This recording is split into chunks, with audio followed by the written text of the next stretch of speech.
Forge, a historic stand coming into the third evening requiring 282 to win.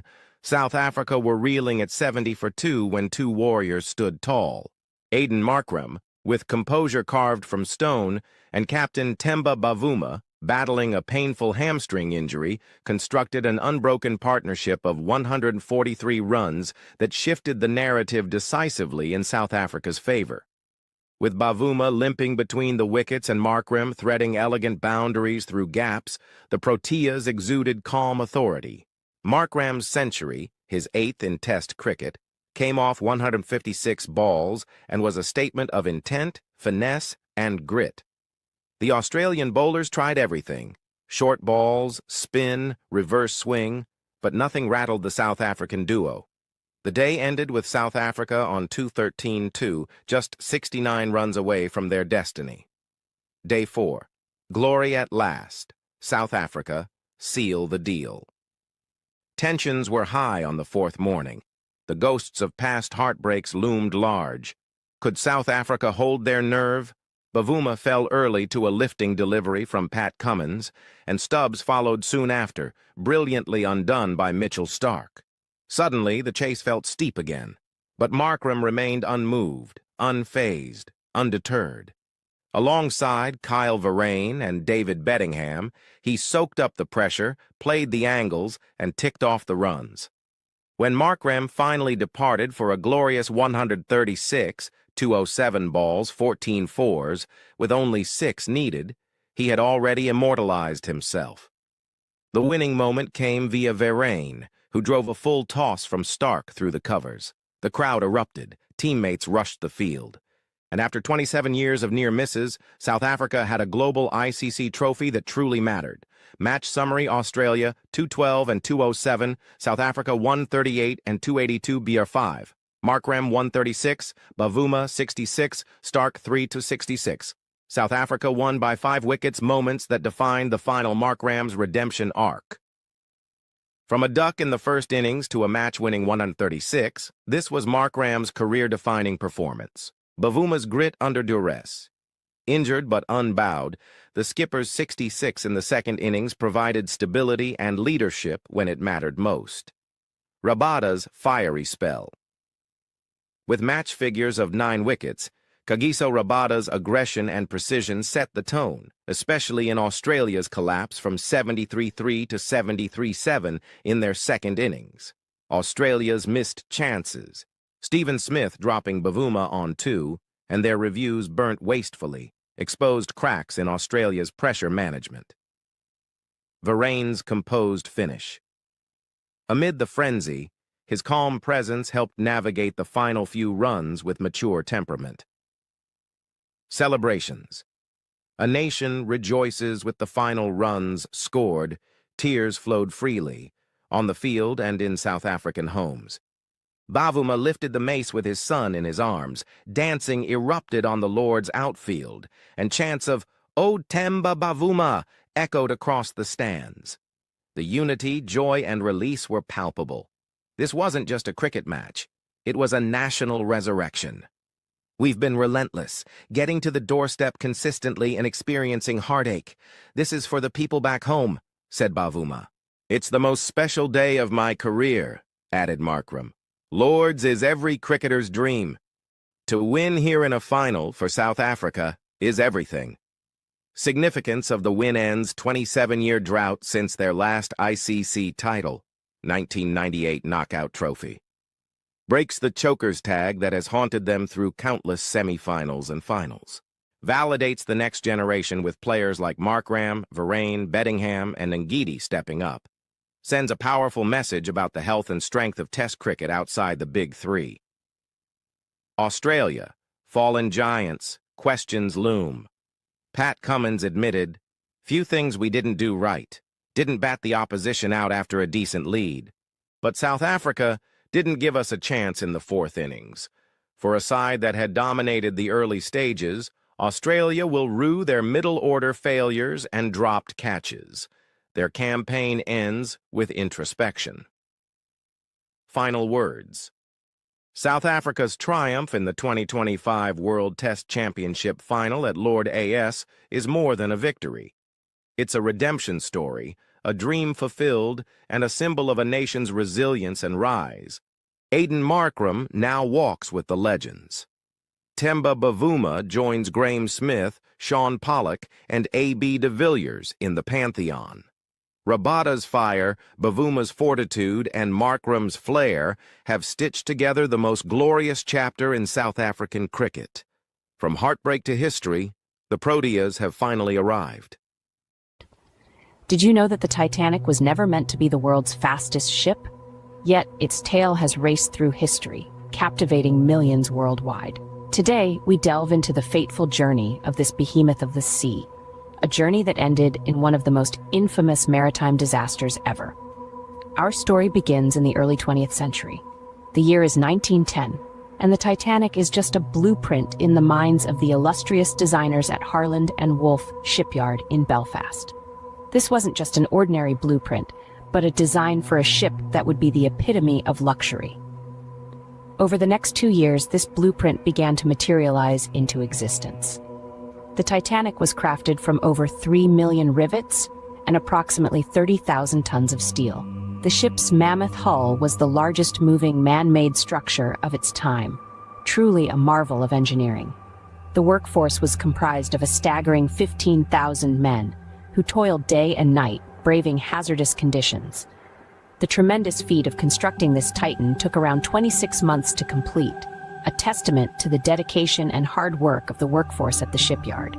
Today, we explore the journey of this colossal ship from being a mere blueprint to a legend in maritime history.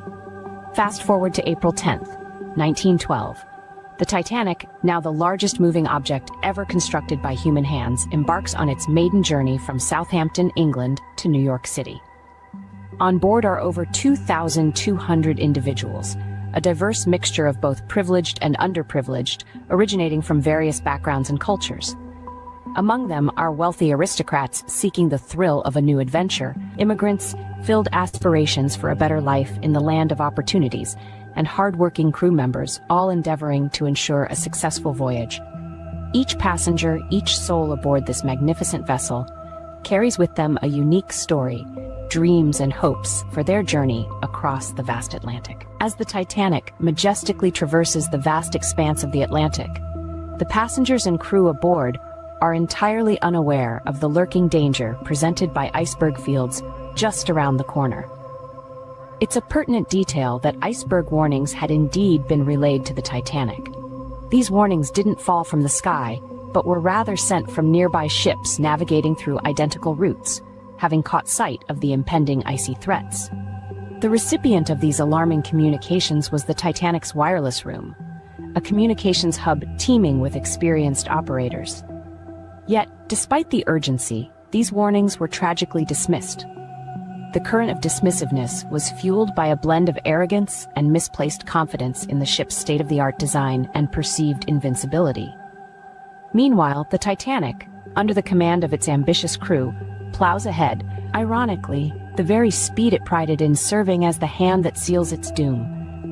For in the cold, dark night of the Atlantic, a monstrous iceberg waits, prepared to bring this symbol of human achievement to its watery grave. On the fateful night of April 14, 1912, precisely at 11:40 p.m., the reputed unsinkable ship, the Titanic, confronts an immovable behemoth. An iceberg, shrouded in the pitch darkness of the North Atlantic, violently rips into the Titanic's steel hull. The iceberg's jagged underbelly slashes open the ship's side, rupturing 5 of its supposedly watertight compartments.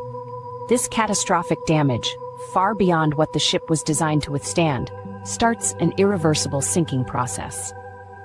In the immediate aftermath of the collision, a wave of panic and disbelief sweeps through the ship. The crew members hastily scramble to assess the damage, their faces etched with as they realize the grave consequence of the encounter. Simultaneously, the passengers, roused from their slumbers, emerge from their cabins bewildered and shaken. They share anxious glances, their festive atmosphere abruptly replaced with a chilling sense of impending doom. In less than 3 hours, the Titanic, once a beacon of man's victory over nature, tragically yields to the icy, unforgiving waters. The sinking of the Titanic is a tale steeped in human ambition and nature's might, a narrative of dreams shattered and lives lost. It serves as a stark reminder of our vulnerability and the power of the elements that surround us.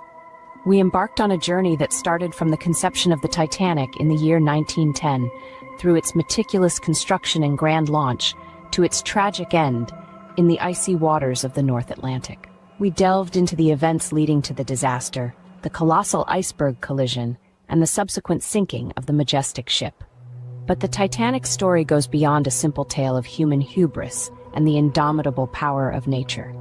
It's a stark reminder of the lessons we've learned, torn from the pages of maritime history.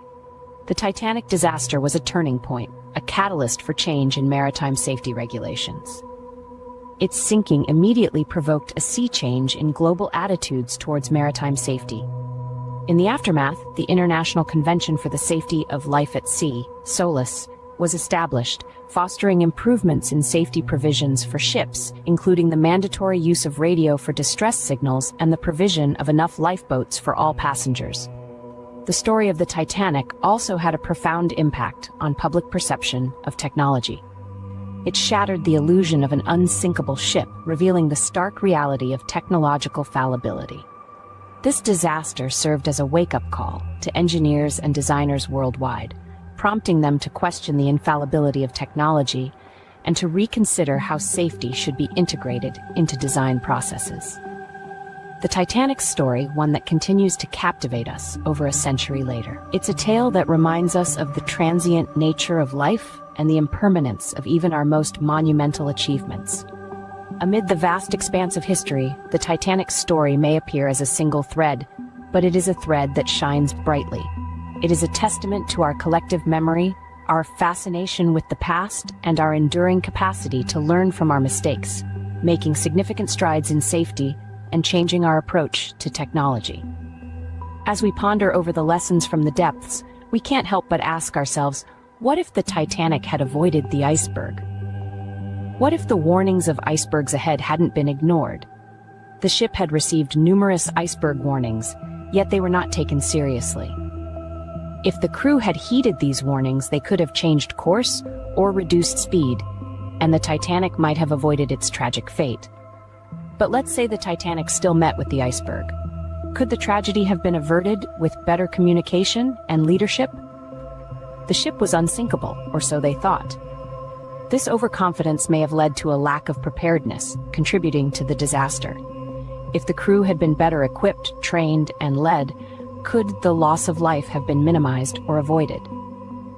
While we can't change the past, we can learn from it to avoid similar tragedies in the future. To ensure that the Titanic's legacy is not in vain, we must remember the lessons it has taught us about hubris, the power of nature, and the importance of preparedness.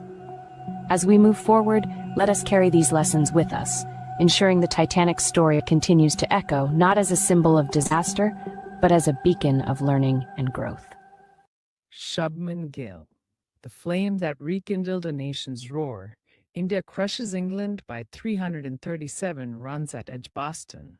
At Edgbaston, under skies once dominated by English triumphs, India scripted a thundering statement.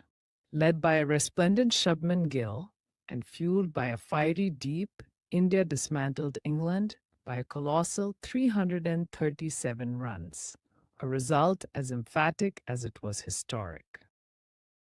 This was more than a win. This was India roaring back, not just into the series, but into global contention with a fire unseen since the golden eras of West Indies and Australia. And standing at the very heart of this revival is one man, Shubman Gill. A bat that speaks for a nation.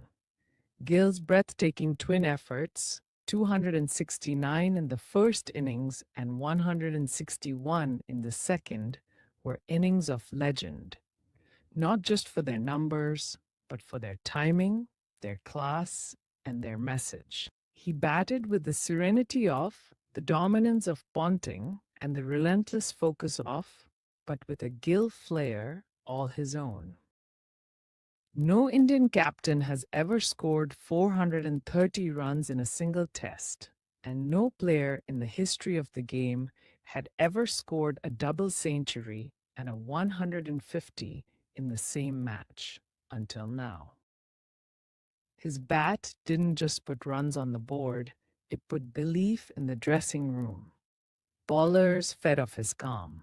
Fielders surged with energy. Even England looked stunned. Deep, from prospect to phenomenon. With the ball, India didn't just match England, they outclassed them. And leading their bowling charge was the tireless Deep, who ran in like a man born to make history.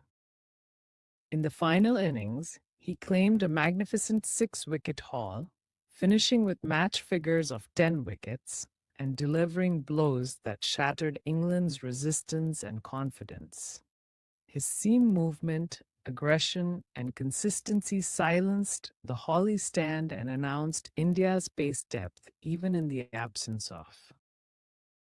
He didn't just ball deliveries, he balled daggers wrapped in thunder.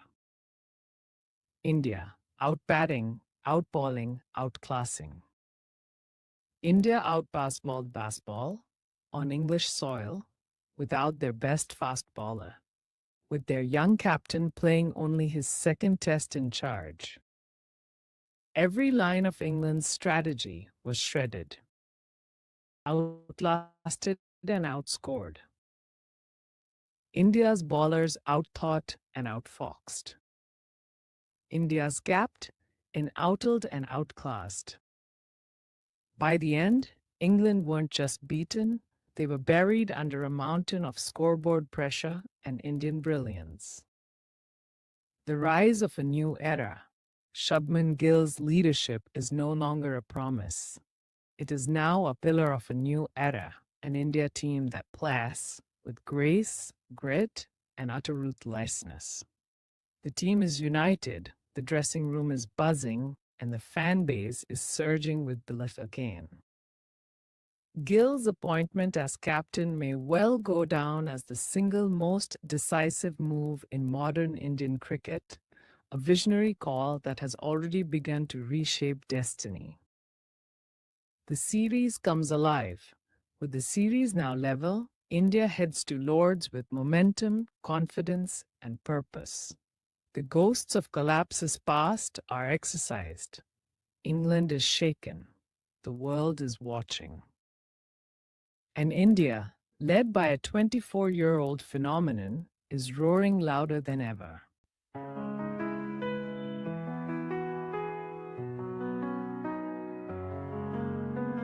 And every heartbeat feel the roar. With bat and ball, we're legends born.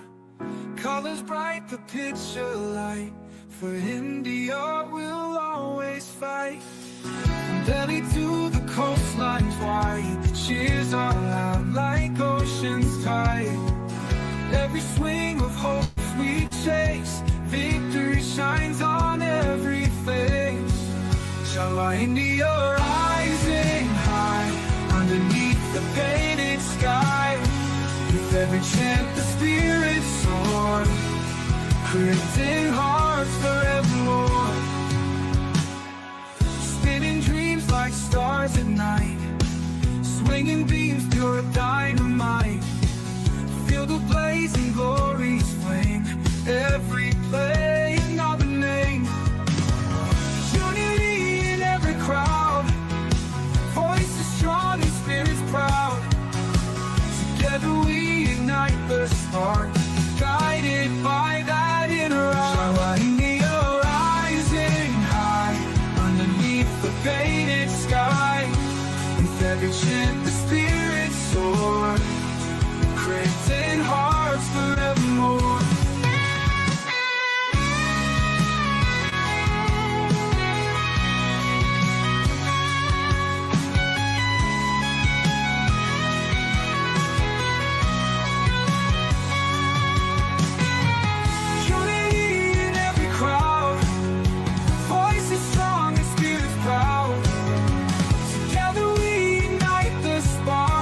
Guided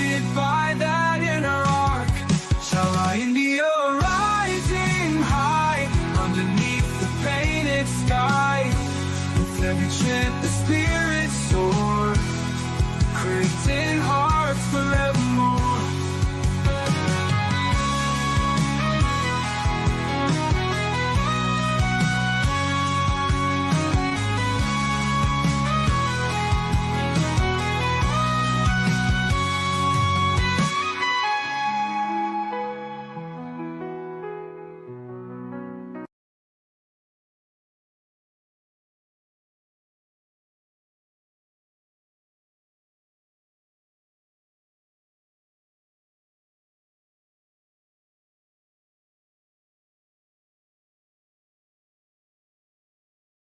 Cain.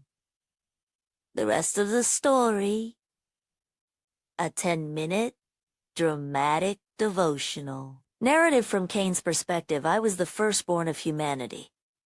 The first to open my eyes outside Eden's gate. The first to cry, not in paradise, but in dust.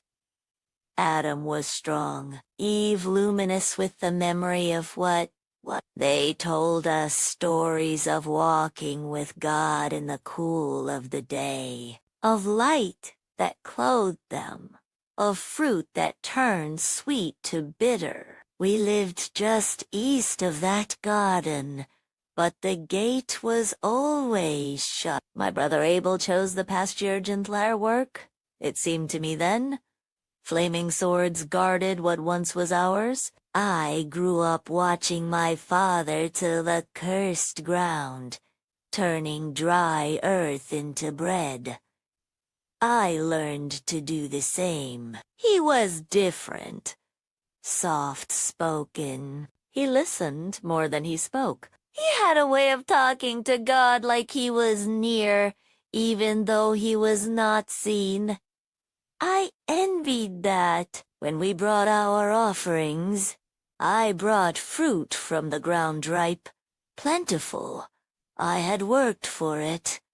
But Abel, he brought lambs, the firstborn, with blood. My fists clenched and smote. And for reasons I couldn't understand, God accepted his offering. But not mine. It didn't seem fair. I worked harder, longer, but he said nothing. If you do what is right, will you not be accepted? But if not, sin is crouching at your door. Its desire is for you, but you must master it. I left the altar cold and angry. Abel tried to talk with me, but even his concerns sounded like pride. My jaw tightened, and then God spoke. Why are you angry, Cain? Why is your face downcast? But I didn't. I fed it instead. That morning, I called Abel into the field. He followed. He always followed. I don't remember drawing the stone. I don't remember how many blows. Only the silence that followed the way his blood soaked into the ground like spilled wine. His eyes stayed open. Still. Then, God came, not with wrath, not with fire, with a question. Where is your brother? I lied. Am I my brother's keeper? A fugitive? The first man, exiled by his own sin. But the ground had already answered. Your brother's blood cries out to me from the earth. Those words have never left me. He did not strike me down. He could have. He should have. But instead, he marked me. A sign that I would live. A protection against revenge. I became a wanderer. Years passed. I built a city, called it Enoch, after my son, brick by brick. I tried to forget. but you cannot outbuild blood. Every echo of a hammer reminded me of what was lost. Not just Abel, but me. From Adam, from Seth. That one day, another son would come, the man I was supposed to be. Sometimes I would wake in the night, hearing Abel's voice not in anger, but in a sense, a whisper of the past. A ghost of what should have been. My children asked why I never spoke of my brother. I told them the ground remembers, but even there in dust and disgrace he began to feel something strange. Hope. Not loud, not deserved, but persistent. I heard rumors, one whose blood would not cry for justice, but mercy, one who would not take life but give it, a lamb not like Abel's, but greater, perfect.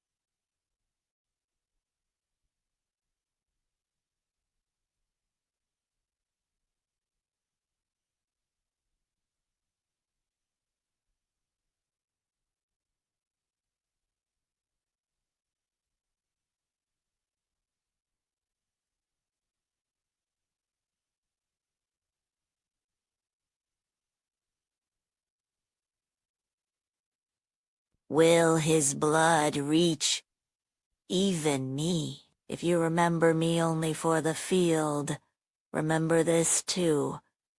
The same God who judged me, spared me. The same God who heard blood cry out, also covered me with grace. So if you've fallen deeply, shamefully listen. The ground may speak of what you've done, but heaven can speak louder, and his mercy still marks wonders, even the ones who killed their own brother. Ain't no independence. Separate yourself. Dre rap over minutes for Ubers. Let white bros. Time to liberate your mind, not just like fireworks. Truth bomb. It ain't no independence, fool. Red, white, and bruised. Time to liberate your mind, not just like fireworks. Boom. Truth bomb. Boom. Truth bomb. It ain't no independence, fool. Red, white, and bruised. Time to liberate your mind, not just like fireworks. Boom. Truth bomb. It ain't no independence, fool. Red, white, and bruised. Time to liberate your mind, not just light fireworks. Boom. Truth bomb. They sell us dreams in plastic wraps with a flag stitched over the traps. Told us we free, what a joke, what a scam. Still choking on history, they never exam. Statue of Liberty, blinking in chains. Freedom got a curfew, justice got stains. Guns in the schools, lies in the news. Call it freedom, we just picking new blues. America gold gangster, who holding the keys? They talk liberty, but they profit off please. No independence, just illusions on lease. Time to break chains, time to find peace. Liberate yourself, don't wait for a day. July 4th ain't magic when your rights ain't straight. Give me truth, not parades, not rockets in the sky. Give me healing for the mothers who still cry. Land of the free, you sure that's the vibe? Cause freedom don't look like minimum wage and barely survive. We the people, been deceived, but we the people, still believe. Raise fists, raise truth, raise hope like fire. Burn the lie, light the choir. America gone gangsta, time to reclaim. From the lies, from the shame, from the profit and pain.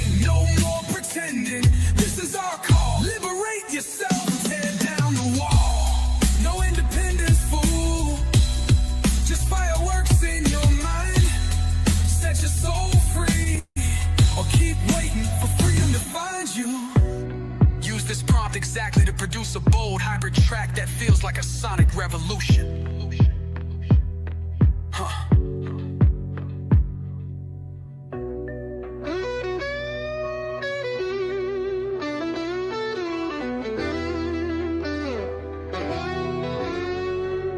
No independence, fool. Just fireworks in your mind. Set your soul free. Or keep waiting for freedom to find you. Use this prompt exactly to produce a bold hybrid track that feels like a sonic revolution.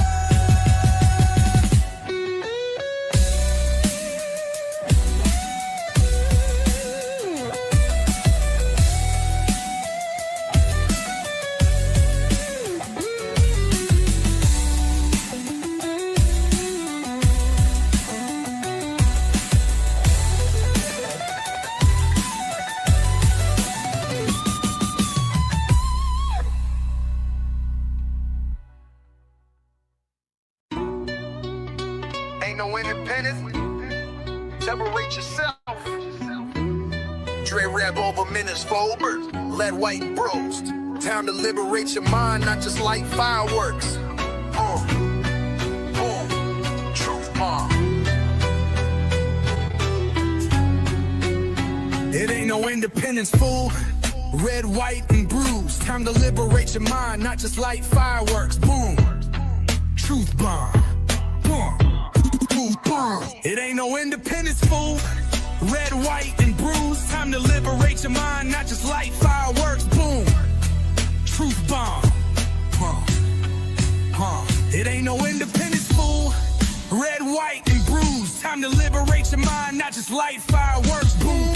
Truth bomb. They sell us dreams in plastic wraps with a flag stitched over the traps. Told us we free, what a joke, what a scam. Still choking on history, they never exam. Statue of Liberty, blinking in chains. Freedom got a curfew, justice got stains. Guns in the schools, lies in the news. Call it freedom, we just picking new blues. America gone gangster, who holding the keys? They talk liberty, but they profit off please. No independence, just illusions on lease. Time to break chains, time to find peace. Liberate yourself, don't wait for a day. July 4th ain't magic when your rights ain't straight. Give me truth, not parades, not rockets in the sky. Give me healing for the mothers who still cry. Land of the free, you sure that's the vibe? 'Cause freedom don't look like minimum wage and barely survive. We the people, been deceived, but we the people, still believe. Raise fists, raise truth, raise hope like fire. Burn the lie, light the choir. America gone gangster, time to reclaim. From the lies, from the shame, from the profit and pain. No more pretending, this is our call. Liberate yourself, tear down the wall. No independence, fool. Just fireworks in your mind. Set your soul free, or keep waiting for freedom to find you. Use this prompt exactly to produce a bold hybrid track that feels like a sonic revolution.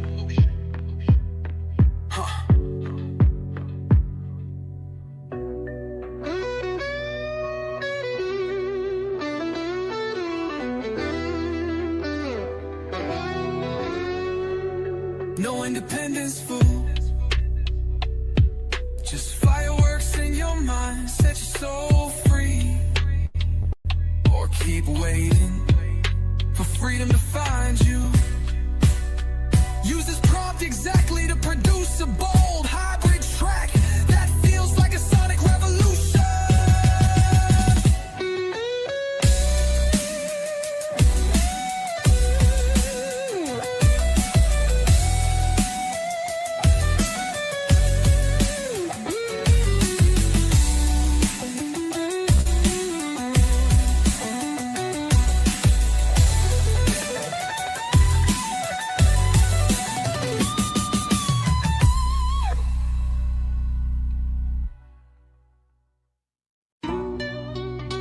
Ain't no independence. Separate yourself. Dre rap over minutes forward. Let white bros. Time to liberate your mind, not just light fireworks. Truth bomb.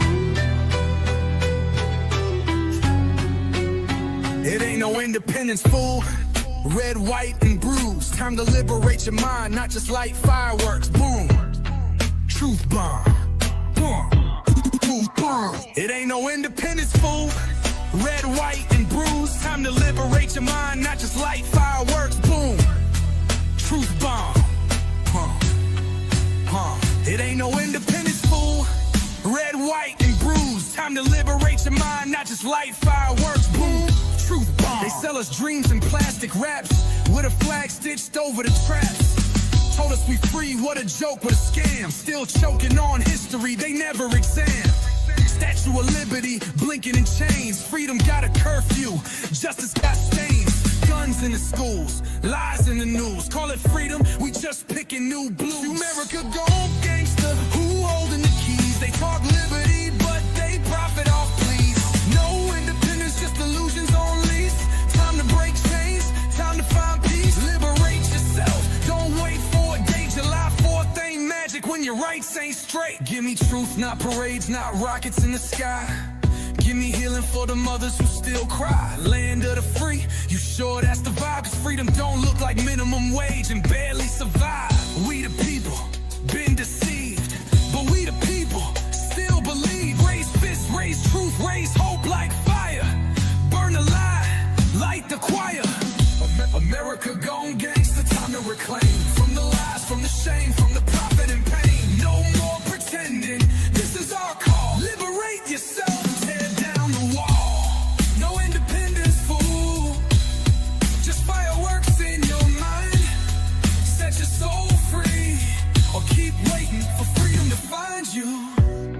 Use this prompt exactly to produce a bold hybrid track that feels like a sonic revolution.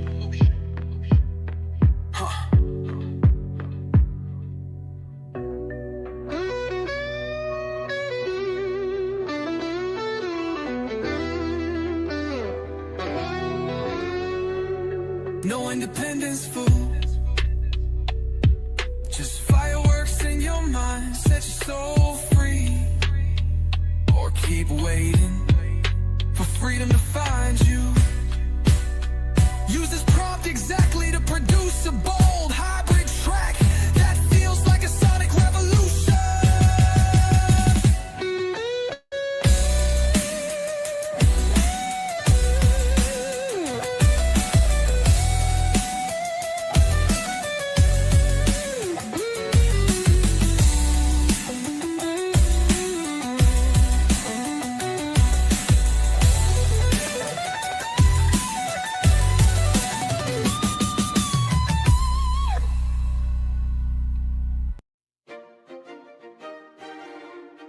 Welcome to our travel guide series, where we explore the top travel destinations around the globe.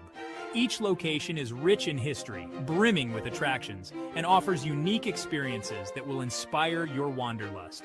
Let's embark on this journey together. Our next destination is New York City, USA, a city that never sleeps and is always buzzing with energy. The Big Apple is a hub of excitement, culture, and diversity, where every street corner tells a different story. Founded in 1624 as a trading post by Dutch colonists, New York City has evolved into a global hub of commerce, culture, and innovation. Its rich history is reflected in its architecture and landmarks.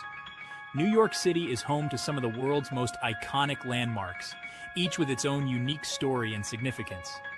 Stand in awe of the Statue of Liberty, a symbol of freedom and democracy, welcoming millions of immigrants to the shores of America. Take in the dazzling lights of Times Square, the crossroads of the world, where the energy is palpable and the atmosphere electric. Walk through the vast expanse of Central Park, an urban oasis in the heart of the city, offering a peaceful retreat from the bustling streets. Discover world-class museums like the Metropolitan Museum of Art, MET, where you can explore art from different cultures and eras, and the Museum of Modern Art, MoMA, showcasing contemporary masterpieces that push the boundaries of creativity. Explore the historic neighborhoods of Greenwich Village, known for its bohemian vibe and artistic heritage, and Harlem, each with its unique charm and cultural significance, where the roots of jazz and the Harlem Renaissance still resonate. Don't miss a visit to the One World Observatory for stunning views of the city skyline, offering a perspective like no other. New York City is a place where dreams come true, offering endless opportunities for exploration, entertainment, and inspiration. From Broadway shows to rooftop bars, the city's nightlife is unparalleled. Its rich history, vibrant cultural scene, and iconic landmarks make it a must-visit destination for every traveler. Whether you're a first-time visitor or a seasoned explorer, New York City always has something new to offer. Beyond its famous attractions, New York City boasts a dynamic street life, bustling with energy and diversity. The city is also home to a wealth of hidden gems waiting to be discovered. Stroll through the High Line, an elevated park built on a historic rail line offering unique views of the cityscape. Explore the trendy shops and eateries of Chelsea Market, where you can find everything from artisanal foods to unique souvenirs. Experience the vibrant atmosphere of the Brooklyn Bridge Park, offering stunning views of the Manhattan skyline, perfect for a leisurely walk or a picnic. Indulge in NYC's diverse culinary scene, from classic New York-style pizza that you can grab on the go, to gourmet dishes at Michelin-starred restaurants that promise an unforgettable dining experience. Don't forget to experience a Broadway show, a quintessential New York experience that showcases the city's artistic excellence and vibrant culture. Thank you for joining us on this incredible journey through the vibrant streets and iconic landmarks of New York City. We hope you feel inspired to explore its countless wonders and hidden gems. Stay tuned for our next thrilling adventure in Cairo, Egypt, where we'll uncover even more amazing sights, rich history, and unforgettable experiences. Don't forget to like, share, and subscribe to our channel for more exciting travel guides and tips. Safe travels, and see you soon! Episode 1. The First Sunrise. Creation Unfolds. Series Introduction. From the Heights Above the Earth. With the gaze of heaven itself, we journey through the great stories of Scripture. These are not just ancient events. They are living revelations. As we soar over sacred scenes, let us behold the majesty, the tragedy, the redemption, and the glory. This is Heaven's Eye View, where faith meets the skies. Episode Narration. In the beginning, God created the heavens and the earth. Before there was time, before there was light, before breath ever touched the lungs of man, there was God, eternal, unseen, all-powerful. And then he spoke, "Let there be light." And there was light. Clouds gathering like curtains in the sky, oceans swirling in obedience beneath. He drew the boundaries, and the waters obeyed. He called it good. Light piercing through darkness. Glory breaking into emptiness. He separated day from night, forming a rhythm that would never end. Evening and morning, night and day. Then came sky and sea, waters above, waters below. The roar of the lion, the grace of the deer, the strength of the ox, the wisdom of the elephant, each made with care, each a masterpiece. The land appeared, firm, rich, full of promise. Greenery exploded across the surface. Not just decorations, but signs, reminders of seasons, appointed times, and sacred rhythms. Together, they stood as the image of God. Not gods themselves, but reflections of their Creator. Then birds took flight, wings stretching wide across the sky, calling out their praise in every chirp and cry. Rivers flowed from its center. Trees bore fruit for joy and for nourishment. And in the midst stood the tree of life, a promise of eternity, a picture of perfect fellowship. Trees bearing fruit, grass rising from the soil, flowers in brilliant array, every seed with purpose. Every root with intention, every color a reflection of divine joy. And so he blessed the day and made it holy. And then came the lights. Sun to govern the day, moon to guide the night. Stars scattered across the heavens, each one placed by name. God turned his hand to the sea. Fish darted and danced in their watery world. Leviathan stirred in the deep. But he wasn't finished. From the earth rose the creatures, wild and domestic, great and small. Then, in a holy hush, God formed man. Not spoken into existence, but shaped by divine hands.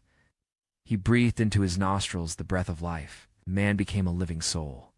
From man he formed woman, not from dust, but from the side. Equal loved. He placed them in a garden unlike any other. Eden, a place of peace, of harmony, of communion. And God saw all that he had made, and behold, it was very good. On the seventh day he rested, not from fatigue, but from fullness. His work was complete, his design perfect. This is our beginning. Not an accident, not a myth, but a declaration. We are not here by chance. We were made by design, crafted in love, called into life by the voice of God. So when the sun rises, let us remember, the light that shines was spoken by our Maker. The breath we breathe is borrowed from his Spirit, and the world we walk was once a garden where God walked too. We begin here at the first sunrise. But the light that shone then still shines today, because the one who said, "Let there be light," is still speaking, and he is still good. Welcome back to Divine Wonders, the Miracles of Jesus. Today we explore the miraculous healing of a man born blind, a powerful testament to Jesus' ability to bring both physical and spiritual sight. This miracle not only showcases Jesus' compassion, but also reveals deep spiritual truths about enlightenment and belief. Jesus encounters a man blind from birth. He spits on the ground, makes mud with the saliva, and puts it on the man's eyes. He tells him to wash in the pool of Siloam. The man obeys and returns able to see. This miracle sparks controversy among the Pharisees about Jesus' identity and the nature of sin and blindness, as detailed in John chapter 9, verses 1 to 12. To fully understand the significance of this miracle, let's explore the historical and cultural context. In ancient Jewish society, blindness was often seen as a result of sin, either of the individual or their parents. This belief added a layer of social and religious stigma to the physical disability. The use of mud and saliva in healing was not uncommon in ancient healing practices. Jesus' actions and the instruction to wash in the pool of Siloam highlight the importance of faith and obedience in the healing process. This context helps us appreciate the cultural and religious implications of the miracle. Theologically, this miracle emphasizes Jesus' role as the light of the world, who brings spiritual enlightenment. By healing the man born blind, Jesus demonstrates his power to transform lives physically and spiritually. The controversy with the Pharisees underscores the tension between religious legalism and the transformative power of Jesus' ministry. The man's journey from physical blindness to sight also symbolizes the spiritual journey from ignorance to understanding. Jesus' declaration that the man's blindness was so that the works of God might be displayed in him reveals a deeper purpose behind suffering and healing. Spiritually, this miracle teaches us about the importance of spiritual sight and enlightenment. The man's healing symbolizes the removal of spiritual blindness and the opening of our hearts to Jesus' truth. It calls us to seek spiritual understanding and to recognize Jesus as the source of light and truth in our lives. First, seeking spiritual sight. This miracle encourages us to seek spiritual understanding and enlightenment, opening our hearts and minds to Jesus' truth. Second, faith and obedience. The man's healing process highlights the importance of faith and obedience in experiencing Jesus' transformative power. Third, challenging religious legalism. The controversy with the Pharisees reminds us to prioritize compassion and spiritual growth over rigid adherence to religious rules. Reflect on areas in your life where you need spiritual sight and understanding. How can you open your heart to Jesus' truth and seek his enlightenment? How can you balance faith and obedience in your spiritual journey? Thank you for exploring the healing of the man born blind with us. In our next episode, we will witness Jesus' power over death as he raises Lazarus from the dead. Make sure to subscribe and share this journey with others. Until next time, may you seek spiritual sight and embrace the light and truth of Jesus in your life.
the goodness of God, our anchor in every season.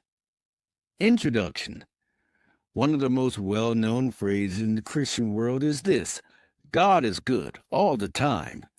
And all the time, God is good. It's said in joy, whispered in pain, and often printed on coffee mugs and T-shirts.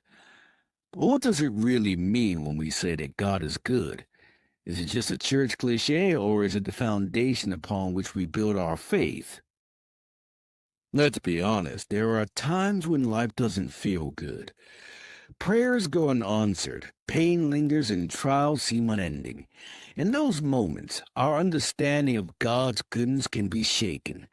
But it's in those very moments that we must return to the truth. God's goodness is not a feeling, it's a fact. It is who He is, regardless of how we feel or what we face. 1. The goodness of God is His nature. Let's start with the foundation. God doesn't merely do good things. He is good. It is His essence, His identity. Just as fire is hot and water is wet, God is good. Everything He does flows from that core. In Exodus 33, Moses asks God, "Please show me your glory." And what does God say in response? He says, "I will make all my goodness pass before you." Exodus 33:19. Think about that. The glory of God is revealed in His goodness. I remember once going through a season where I felt spiritually dry. I wasn't hearing from God the way I used to. Prayer felt like an echo chamber. But then I read Psalm 27:13. I would have lost heart unless I believed I would see the goodness of the Lord in the land of the living. That verse gave me a new lens to look through. I began to look for His goodness, not in big miracles, but in daily mercies. Our friends call it just the right time, an answered prayer I had long forgotten. God hadn't changed. I just stopped noticing. His goodness isn't something that turns on and off. James 1:17 reminds us that every good gift and every perfect gift is from above, coming down from the Father of lights, with whom there is no variation or shadow due to change. God's goodness doesn't wave with the seasons or shift with our emotions. 2. The goodness of God is seen in His actions. Think back to creation. God didn't create the world with mediocrity. He filled it with vibrant colors, majestic mountains, gentle rivers, and the complexities of the human body and mind. At the end of it all, He declared it very good. Genesis 1:31. And then came humanity's fall. Yet even then, God's goodness didn't falter. He didn't wipe us out and start over. Instead, He began the most loving rescue plan ever written. Romans 5:8 says, "But God shows His love for us in that while we were still sinners, Christ died for us." The cross is the greatest evidence of His goodness. Jesus didn't die because we were good. He died because He is good. A woman in my church once shared her story of walking away from God after her son died unexpectedly.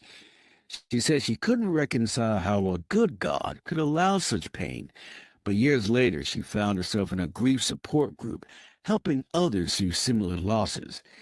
"It took me a while," she said, "but I finally saw it. God never left me. He was good to me even in my tears. He just wasn't showing it the way I expected." Friends, that's the key. God's goodness doesn't always look like comfort. Sometimes it looks like correction. Sometimes it looks like a closed door that leads to the right one. He sees what we can't. Isaiah 55:9 reminds us that His ways are higher than ours. What feels like a setback may actually be a setup for a blessing. 3. The goodness of God is our refuge. Nahum 1:7 says, "The Lord is good, a stronghold in the day of trouble. He knows those who take refuge in Him." We often look for goodness in the absence of trouble, but Scripture tells us we can experience God's goodness in trouble. There's a peace that only comes when you know the heart of God. You may not understand his hand, but you trust his heart. That's what makes his goodness an anchor in every storm. When cancer comes, when the job is lost, when the prayers feel unanswered, God is still good. When I was younger, my father lost his job just before Christmas. I remember the stress that clouded our home. But in that same season, we saw God's goodness in unexpected ways. Neighbors brought groceries. A family friend dropped off wrapped gift for us. We learned firsthand that goodness isn't about having everything go right. It's about seeing God in everything. David said in Psalm 23:6, "Surely goodness and mercy shall follow me all the days of my life." That word followed in the Hebrew is actually pursue. God's goodness chases us, not occasionally, not when we deserve it, but all the days of our lives. 4. How we respond to God's goodness. So what do we do in light of such overwhelming, faithful goodness? First, we thank him. Gratitude is a natural response to goodness. Psalm 107:1 says, "Give thanks to the Lord, for he is good. His love endures forever."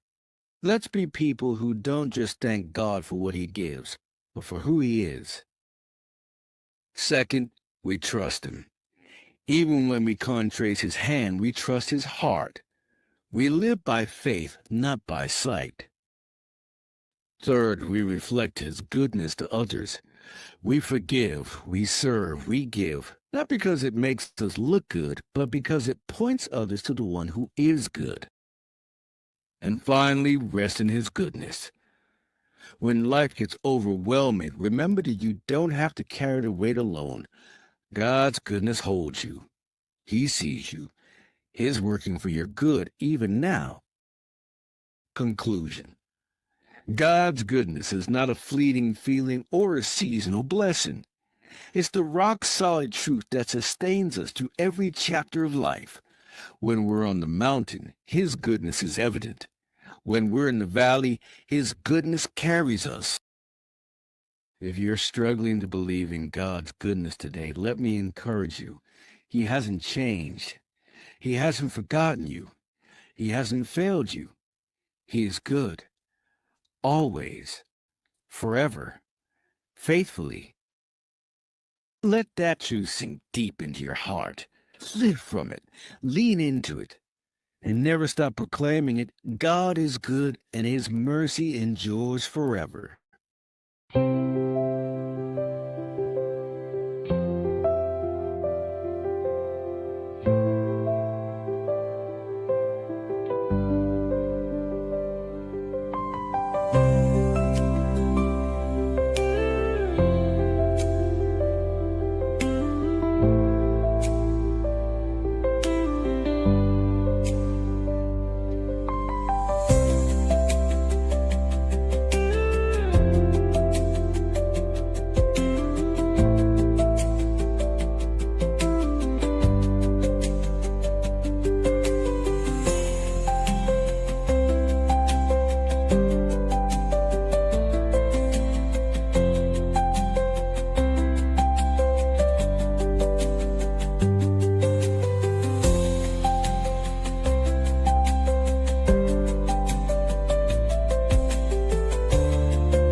achieving dreams endure. This place we love, forever pure. One Guyana, our song and our stand. One people, one nation, one destiny, hand in hand. Together we build, united and free. This is our home, our legacy. Never let the shadows dim your light. Onward through the darkness, take your flight. Resilience like a river, ever strong and whole. Only you can chase the stars within your soul. From Linden to Lethem, our voices blend. In peace we walk, on grace depend. A place of national unity we claim, with justice, truth, and honor as our flame. A fantastic country, bold and grand, with healing and wisdom in every hand. We honor the past, Jagan Burnham's call to build a future that uplifts all. Oh, live independently, bold and proud, with freedom echoing long and loud. We turn from hate, embrace the right, and walk in love with eyes on light. No more corruption, no more fear, a brighter tomorrow drawing near. From party to party, hand to hand, together we rise to bless this land. Yeah. One Guyana, our song and our stand. One people, one nation, one destiny, hand in hand. Together we build, united and free. This is our hope, our victory.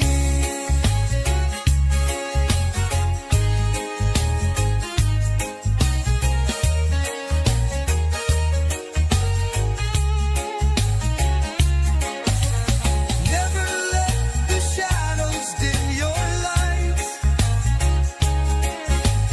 Onward through the darkness, take your flight.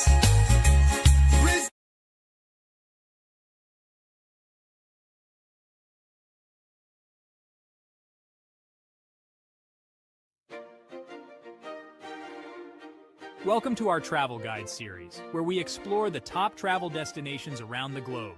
Each location is rich in history, brimming with attractions, and offers unique experiences that will inspire your wanderlust.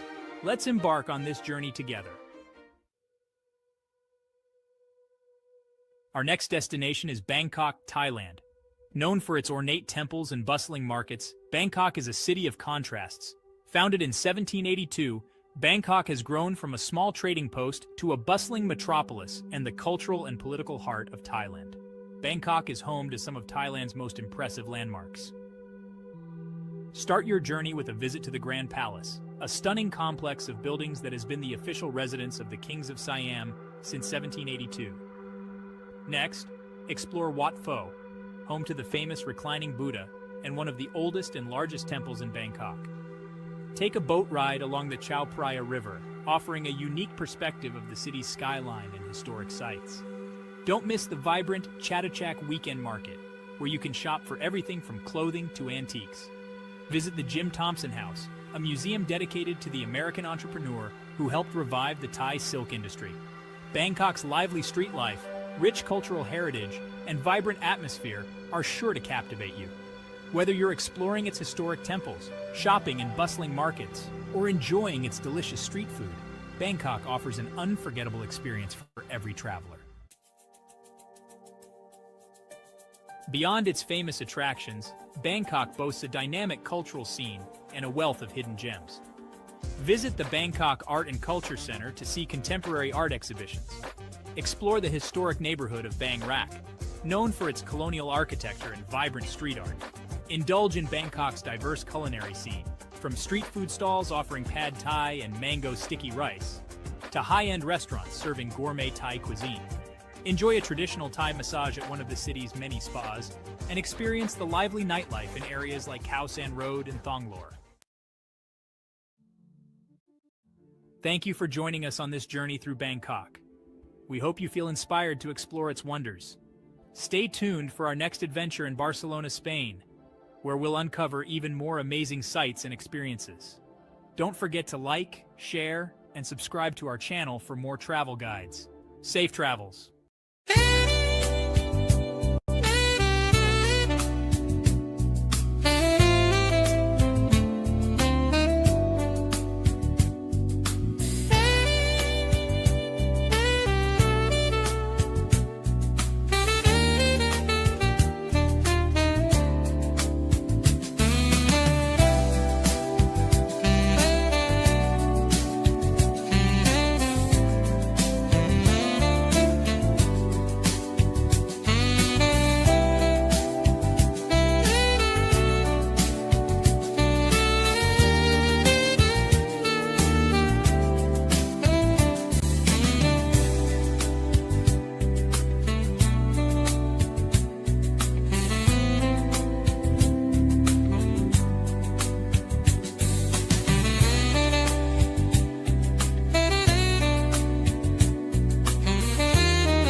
been a baby.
Never been a baby, babe. I never been a baby. I never been a baby, babe. I never been a baby.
soft and bright.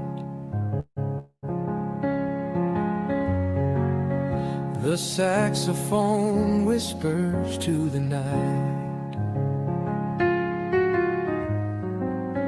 A piano hums its gentle tune, wrapped in the arms of a silver moon. Oh, let the melody take its time, like rivers flow and stars align. Each note a kiss, each chord a sigh. We dance till dawn beneath the sky.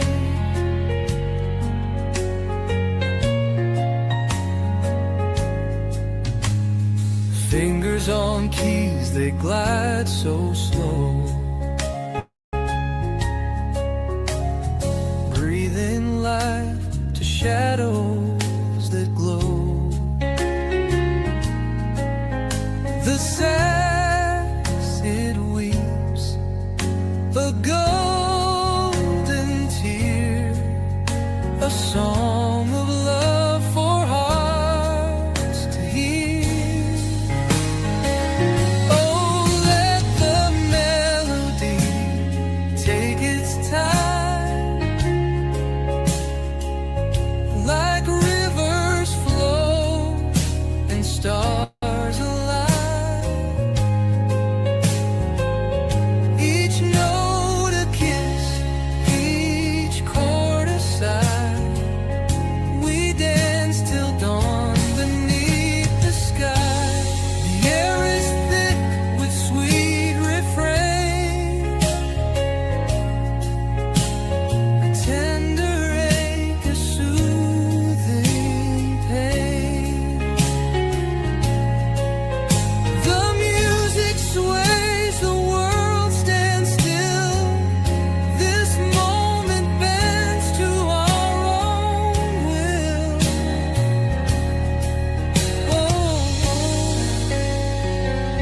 Oh, let the melody take its time,